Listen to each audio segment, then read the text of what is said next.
Praise the lord. ಪ್ರೀತಿಯ ಸೋದರ ಹಾಗೂ ಸೋದರಿ, ಈ ದಿನ ನೋಡೋದರಲ್ಲಿ ಬಹಳ ಸಂತೋಷವಾಗಿದ್ದೇನೆ.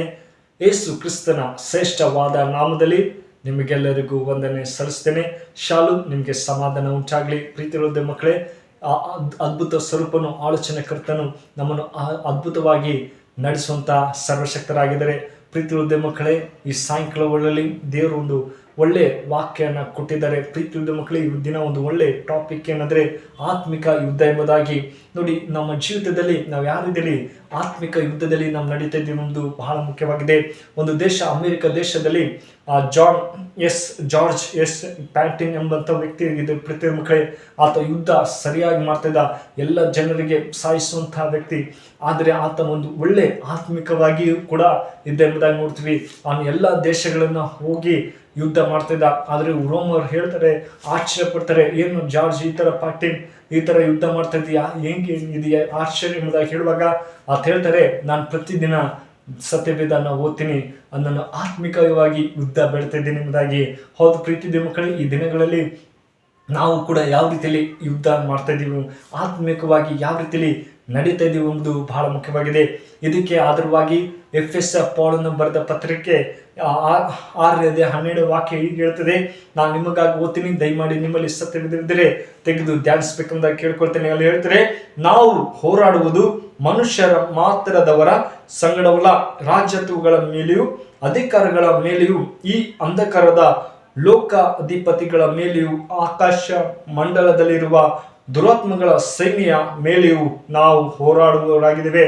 Amen, hallelujah. ಹೌದು ಪ್ರೀತಿಯ ಮಕ್ಕಳೇ, ನಾವು ಲೋಕದ ಅಧಿಪತಿಗಳ ಮೇಲೆ ಹೋರಾಡುತ್ತಾ ಇದ್ದೀವಿ. ಆಕಾಶದ ಮಂಡಲದಲ್ಲಿಲ್ಲ ದುರಾತ್ಮ ಮೇಲೆ ನಾವು ಹೋರಾಡುತ್ತಿದ್ದೇವೆ ಎಂಬುದಾಗಿ ಪೌಲು ನಮ್ಮನ್ನು ಎಚ್ಚರಿಸುತ್ತಿದ್ದೇನೆ. ಮೊದಲನೇದಾಗಿ ನಾಗರಿಕತೆ ಪ್ರಾರಂಭದಿಂದಲೂ ಯುದ್ಧ ನಡೀತದೆ. ಹೌದು ಪ್ರೀತಿಯ ಮಕ್ಕಳೇ, ಆವಾಗಿನ ಕಾಲದಿಂದ ಯುದ್ಧದ ಮೇಲೆ ಯುದ್ಧ ನಡೀತಾನೆ ಬರ್ತೈತೆ.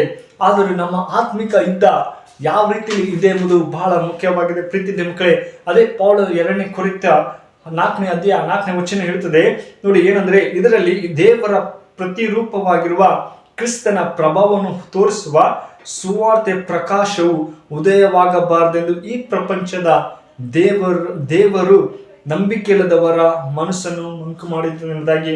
ಹೌದು ಪ್ರೀತಿಯ ಮಕ್ಕಳೇ, ಆತ್ಮಿಕ ಯುದ್ಧ ಅವಾಗಿನ ಎಲ್ಲ ಕಾಲದಲ್ಲಿ ದೇವ್ರ ವಾಕ್ಯಗಳ ಹೇಳೋದ್ರಲ್ಲಿ ಎಲ್ಲ ಮಾಡ್ತಾ ಇದ್ರು. ಆದರೆ ಸೈತಾನ ಮಂಕ್ ಮಾಡ್ತಾ ಇದ್ದಾನೆ ಜನರಿಗೆ, ಇವರು ದೇವ್ರ ವಾಕ್ಯ ಓದಬಾರ್ದು, ಏನು ಮಾಡಬಾರ್ದು, ಪ್ರಾರ್ಥನೆ ಮಾಡಬಾರ್ದು, ಅಲ್ಲಿ ಇದು ಮಾಡಬಾರ್ದು ಎಂಬುದಾಗಿ. ಆದರೆ ನಾವು ಆತ್ಮಿಕವಾಗಿ ನಿಲ್ಲಬೇಕು ಪ್ರೀತಿಯ ಮಕ್ಕಳೇ. ಎಫೆಸ ಹೇಳ್ತಾನೆ, ನಾವು ಲೋಕದ ರಾಜ್ಯದ ಮೇಲೆ ಎಲ್ಲ ದುರಾತ್ಮ ಮೇಲೆ ನಾವು ಯುದ್ಧ ಮಾಡಬೇಕು. ದೇವರನ್ನ ಎಲ್ಲ ಸೈತನ್ ಇದರಲ್ಲಿ ಯುದ್ಧ ಮಾಡ್ತೀನಿ, ಜಯ ಕೊಡುವಂತ ದೇವರಾಗಿದ್ದಾನೆ. ಆದರೆ ಸೈತಾನ ನಮ್ಮ ಮಂಕ್ ಮಾಡಿದ್ದಾರೆ, ಅದರಿಂದ ಬಿಡುಗಡೆ ಹೊಂದಬೇಕು ಪ್ರೀತಿಯ ಮಕ್ಕಳೇ.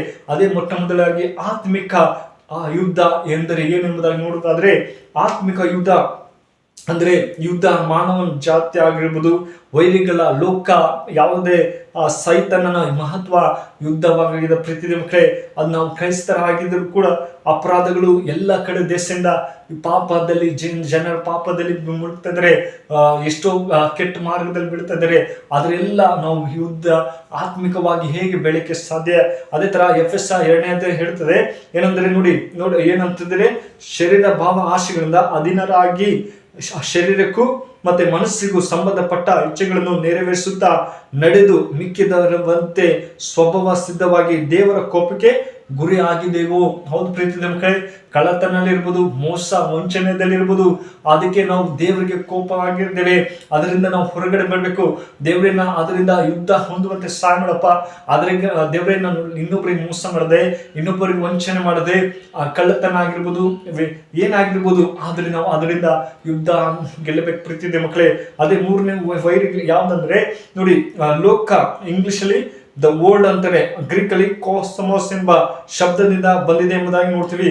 ಈ ಭೌತಿಕ ಲೌಕಿಕ ನೋಡೋದಾದ್ರೆ ಯಾಕೋಬ 4:4 ವಚನ ಹೇಳ್ತದೆ ನೋಡಿ, ವ್ಯಭಿಚಾರಿಗಳು ನೀವು ಇಹಲೋಕ, ನೋಡಿ ಇಹಲೋಕ ಸ್ನೇಹವು ದೇವ ವೈರೆಂದು ನಿಮಗೆ ತಿಳಿಯದೆ ಲೋಕಕ್ಕೆ ಸ್ನೇಹವಾಗಬೇಕೆಂದಿರುವನು ತನ್ನನ್ನು ದೇವರಿಗೆ ವಿರೋಧವನ್ನಾಗಿ ಮಾಡಿಕೊಳ್ಳುತ್ತಾನೆ. ಹೌದು ಪ್ರೀತಿಯ ಮಕ್ಕಳೇ, ನಾವು ಈ ಲೋಕದಲ್ಲಿ ಸ್ನೇಹ ಯಾವ ರೀತಿ ಇದೆ, ನಾವು ಒಳ್ಳೆ ಆತ್ಮಿಕವಾಗಿ ಒಳ್ಳೆ ಸ್ನೇಹಿತರನ್ನ ಹುಡ್ಕೊಳ್ಬೇಕು. ಈ ಲೌಕಿಕ ಸ್ನೇಹಿತರು ಒಳ್ಳೆಯವರು ಇರ್ತಾರೆ, ಇಲ್ಲಂತಲ್ಲ. ಆದ್ರೆ ದೇವ್ರ ವಾಕ್ಯ ಹೇಳ್ತದೆ, ನೀವು ಒಳ್ಳೆಯ ಸ್ನೇಹಿತರನ್ನ ಬೆಳೆಸ್ಕೊರಿ ಎಂಬುದಾಗಿ ಯಾಕೋಬರಲ್ಲಿ ಹೇಳ್ತಿದ್ದಾರೆ ಪ್ರೀತಿಯ ಮಕ್ಕಳೇ.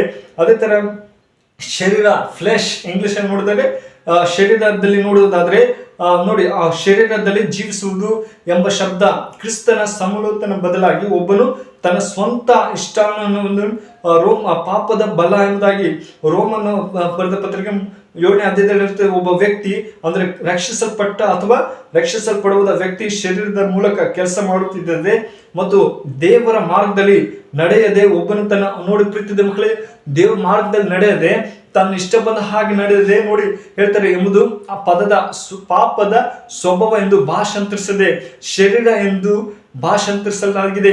ನನ್ನಲ್ಲಿ ಅಂದರೆ ನನ್ನ ಶರೀರ ದ್ವಾನ ಒಳ್ಳೆದೆಂದು ವಯಸ್ಸಾಗಿಲ್ಲ ಎಂಬುದಾಗಿ ನೋಡಿ ರೋಮ 7:18 ಹೇಳುತ್ತದೆ.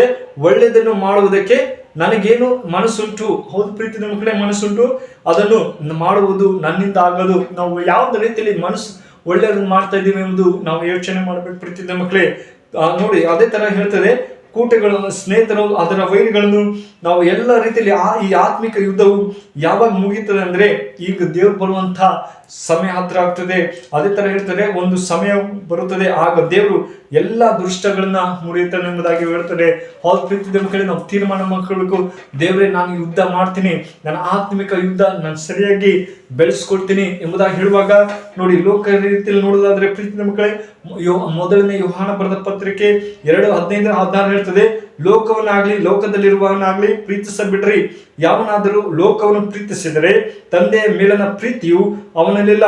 ಲೋಕದಲ್ಲಿರುವ ಶರೀರದ ಆಸೆ, ಕಣ್ಣಿನ ಆಸೆ, ಬದುಕು, ಬಾಳಿನ ಡಂಬ, ಈ ಮೊದಲಾದವುಗಳೆಲ್ಲವೂ ತಂದೆಯಿಂದ ಹುಟ್ಟದೆ ಲೋಕದಿಂದ ಹುಟ್ಟವು. ಹೌದು ಪ್ರೀತಿಯ ಮಕ್ಕಳೇ, ದೇವರಿಂದ ಯಾವುದು ಹುಟ್ಟಲಿಲ್ಲ, ಲೋಕದ ಆಶಯ ಹುಟ್ಟಲಿಲ್ಲ, ಕಣ್ಣಿನ ಡಂಬ ಬಾಳನ್ನು ಹುಟ್ಟಿಲ್ಲ, ಎಲ್ಲ ಈ ಲೋಕದಲ್ಲೇ ಹುಟ್ಟಿದೆ ಎಂಬುದಾಗಿ ನೋಡ್ತೀವಿ. ಹೌದು ಪ್ರೀತಿಯ ಮಕ್ಕಳೇ, ನಮ್ಮ ಆತ್ಮಿಕ ಯುದ್ಧ ನಾವು ತೆಗಿಬೇಕು. ದೇವರೇ ನನ್ನ ಕಣ್ಣಿನ ಆಶೆ ತೆಗೆದಕು, ನನ್ನಲ್ಲಿದ್ದಂಥ ಕೆಟ್ಟ ಕಾರ್ಯಗಳನ್ನ ಬಿಡುಗಡೆ ಕೊಡಪ್ಪ ಅಂತ ಹೇಳುವಾಗ ದೇವ್ರು ನಾವು ಪ್ರೀತಿಸಕ್ಕೆ ಸಾಧ್ಯ. ಅಯ್ಯೋ ನಾನು ದೇವರನ್ನ ಪ್ರೀತಿಸ್ತೀನಿ, ನಾನೆಲ್ಲ ಮಾಡ್ತೀನಿ ಎಂಬುದಾಗಿ ಒಳ್ಳೇದು ಇಲ್ಲಂತಲ್ಲ, ಆದ್ರೆ ಪ್ರೀತಿದ ಮಕ್ಕಳೇ ನಮ್ಮಲ್ಲಿದ್ದಂಥ ಕಣ್ಣಿನ ಆಸೆ, ಎಲ್ಲ ಡಮ್ಮದ ಕೆಟ್ಟ ಇದರಿಂದ ವ್ಯಭಿಚಾರ ಆಗಿರ್ಬೋದು, ಕಳ್ಳತನ ಆಗಿರ್ಬೋದು, ಮೋಸ ವಂಚನೆ ಆಗಿರ್ಬೋದು, ಅದನ್ನೆಲ್ಲ ಬಿಡುವಾಗ ದೇವರು ನಾವು ಪ್ರೀತಿಸಕ್ಕೆ ಸಾಧ್ಯ. ನಾವು ಹೇಳ್ಬೋದು, ಅಯ್ಯೋ ನಾನು ದೇವ್ರನ್ನ ಪ್ರೀತಿಸ್ತೇನೆ, ನಾನು ಎಲ್ಲ ಮಾಡ್ತಾ ಇದ್ದೀನಿ ಎಂಬುದಾಗಿ ಹೇಳ್ಬೋದು. ಆದ್ರೆ ಈ ಲೋಕದಲ್ಲಿ ನಾವು ಏನ್ ಮಾಡ್ತಾ ಇದೀವಿ ಅದನ್ನು ಬಿಟ್ಟು ನಾವು ಆತ್ಮಿಕ ಯುದ್ಧನ ಮಾಡಬೇಕು ಪ್ರೀತಿದೆ ಮಕ್ಕಳೇ. ಅದೇ ದೇವರು ನಮ್ಮ ಪಾಲನೆ ಹೆಚ್ಚಿಸ್ತಾ ಇದ್ದಾನೆ ಪ್ರೀತಿದೆ ಮಕ್ಕಳೇ.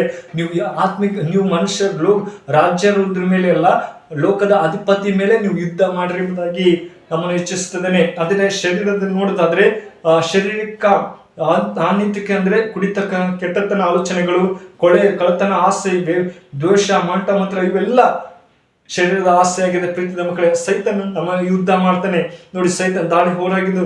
ಅದೇ ತರ ಯೋಬನ 2:7 ಹೇಳ್ತದೆ, ಮೊದಲುಗೊಂಡು ನಟ್ಟಿರುವ ಕೆಟ್ಟ ಕುರುಗಳನ್ನು ಹುಟ್ಟಿಸಿ ಅವನು ಬಾಧಿಸಿದ ಎಂಬುದಾಗಿ. ಹೌದು ಪ್ರೀತಿಯ ಮಕ್ಕಳೇ, ಯೋಬನ ಜೀವಿತ ನೋಡೋದಾದ್ರೆ ಆತ ಎಲ್ಲ ದೇವರಲ್ಲಿ ಅಷ್ಟು ಭಯ ಭಕ್ತಿಯಿಂದ ಇದ್ದ, ಆದ್ರೂ ಕೂಡ ಸೈತಾನವನ್ನು ಬಿಡಲಿಲ್ಲ, ಅವನಿಗೆ ಬೇಕಂತೆಲ್ಲ ಮಾಡಿದ್ರೆ ಎಂಬುದನ್ನು ನೋಡ್ತೀವಿ. ಅದೇ ತರ ನಾವು ತೀರ್ಮಾನ ಮಾಡ್ಕೊಳಕ್, ದೇವ್ರ ನಾನು ಕೂಡ ಇನ್ನ ಮೇಲೆ ಯುದ್ಧ ಮಾಡ್ತೀನಿ ಅಪ್ಪ, ನನ್ನ ಆತ್ಮಿಕ ಯುದ್ಧ, ನನ್ನಲ್ಲಿ ಇದ್ದಂತೆಲ್ಲ ಕೆಟ್ಟ ಕಾರ್ಯಗಳನ್ನು ತೆಗೆದಕು, ಈ ಲೋಕದ ಆಸೆನ ಬಿಟ್ಟು ದೇವ್ರ ನಿನ್ನಲ್ಲಿ ಇನ್ನೂ ಹೆಚ್ಚಾಗಿ ಭಯಭಕ್ತಿಯಿಂದ ಬೆಳೆಯುವಂತೆ ನೀವು ಸಹಾಯ ಮಾಡು. ನನ್ನಲ್ಲಿದ್ದಂಥ ದುರಾಲೋಚನೆ ತೆಗೆದಕು, ನನ್ನಲ್ಲಿದ್ದಂಥ ಪಾಪ ಶಾಪ ತೆಗೆದಕು, ನನ್ನಲ್ಲಿದ್ದಂಥ ಕೆಟ್ಟ ಆಲೋಚನೆ, ನನ್ನಲ್ಲಿದ್ದಂಥ ಕಣ್ಣಿನ ಆಶೆ, ಬಾಳಿನ ಡಂಬನ್ನು ತೆಗೆದಕ್ಕು ನಾನು ಕೂಡ ಯುದ್ಧದಲ್ಲಿ ಚೆನ್ನಾಗಿ ಗೆಲ್ಲುವಂತೆ ಸಹಾಯ ಮಾಡು. ನಿನ್ನ ಆತ್ಮಿಕವಾಗಿ ಬೆಳೆಯುವಂತೆ, ಮಗಳಾಗಿ ಬೆಳೆಯುವಂತೆ ಮಾಡುವಾಗ ಪ್ರೀತಿ ಮಕ್ಕಳನ್ನು ಸಹಾಯ ಮಾಡುವಂತ ದೇವರಾಗಿದ್ದೇನೆ. ನಮ್ಮ ದೇವರು ಎಂದು ಕೈ ಬಿಡು, ಅಯ್ಯೋ ನನ್ನ ಮಗಳು ಬದಲಾಯಿಸ್ತಾರೆ, ನನ್ನನ್ನು ಪ್ರೀತಿಸ್ತಾ ಇದ್ದಾಳೆ, ನಾನು ಅವಳಿಗಾಗಿ ಬಂದಿದ್ದೀನಿ ಎಂಬುದಾಗಿ ದೇವರು ಹೇಳ್ತಾರೆ. ಹೌದು ಪ್ರೀತಿಯ ಮಕ್ಕಳೇ, ನಾವು ಎಂದು ತೀರ್ಮಾನ ಮಾಡಿಕೊಳ್ಬೇಕು. ಈ ಲೋಕದಲ್ಲಿ ನಾವು ದೇವರು ಬರುವಂತ ದಿನಮಾನಗಳಾಗಿದೆ, ನಮ್ಮ ಆತ್ಮಿಕ ಯುದ್ಧ ಯಾವ ರೀತಿಯಲ್ಲಿ ನಡೀತದೆ ಎಂಬುದು ನಾವು ತಿಳಿದುಕೊಳ್ಬೇಕು. ಈ ವಾಕ್ಯ ನಿಮ್ಮ ಜೀವಿತದಲ್ಲಿ ಆಶ್ವಸಿ ಕಾಪಾಡಿ. ಪ್ರಾರ್ಥನೆ ಮಾಡೋಣ, ಕಣ್ಣು ಮುಚ್ಚಿಕೊಂಡು ಪ್ರಾರ್ಥನಾ. ಪರಿಶುದ್ಧನ ಪ್ರೀತಿರುವ ತಂದೆ, ಈ ಒಳ್ಳೆ ಸಮಯಕ್ಕಾಗಿ ಸ್ತೋತ್ರ. ದೇವರೇ, ಕಳೆದ ವಾರ ಅದ್ಭುತವಾಗಿ ಕಾಪಾಡು. ಈ ನೂತನ ದಿನ ದೇವರೇ ಆತ್ಮಿಕ ಯುದ್ಧ ಎಂಬುದಾಗಿ ಹೇಳುವಾಗಿ ಮಾಡಿದೆ ಅಪ್ಪ. ಈ ವಿಡಿಯೋ ಯಾರು ನೋಡ್ತಾರೋ ಆ ಮಕ್ಕಳನ್ನು ಆಶ್ವಸು, ಅವ್ರು ಒಳ್ಳೆ ರೀತಿಯಲ್ಲಿ ಬೆಳೆಯುವಂತೆ ಸಹಾಯ ಮಾಡು, ಅವ್ರ ಆತ್ಮಿಕ ಯುದ್ಧ ಬೆಳೆಯುವಂತೆ ಸಹಾಯ ಮಾಡಪ್ಪ. ನೀನು ಹೇಳಿದೆ, ನಾನು ಲೋಕವನ್ನು ಪ್ರೀತಿಸದೆ ನನ್ನನ್ನು ಪ್ರೀತಿಸಲು ಎಂಬುದಾಗಿ ಅಪ್ಪ. ನೀನು ಯಾವುದು ಕೊಡಲಿಲ್ಲ, ಆದರೆ ನಾವು ಆ ಲೋಕನ ಪ್ರೀತಿಸದೆ ನಿನ್ನನ್ನು ಹೆಚ್ಚಾಗಿ ಪ್ರೀತಿಸುವಂತ ಮಕ್ಕಳನ್ನ ಆಶ್ವಸಪ್ಪ ಅಂತ ಪ್ರಾರ್ಥಿಸಿದರೆ ಪ್ರೀತಿಗಳು ದೇವರೇ, ಈ ಚಿಕ್ಕ ಪ್ರಾರ್ಥನೆ ಕೇಳಿದಂತೆ ಯೇಸು ಕ್ರಿಸ್ತನಲ್ಲಿ ಬಿಡ್ತಾನೆ ಜೀವಿತಂದೆ. ಆಮೀನ್. May God bless.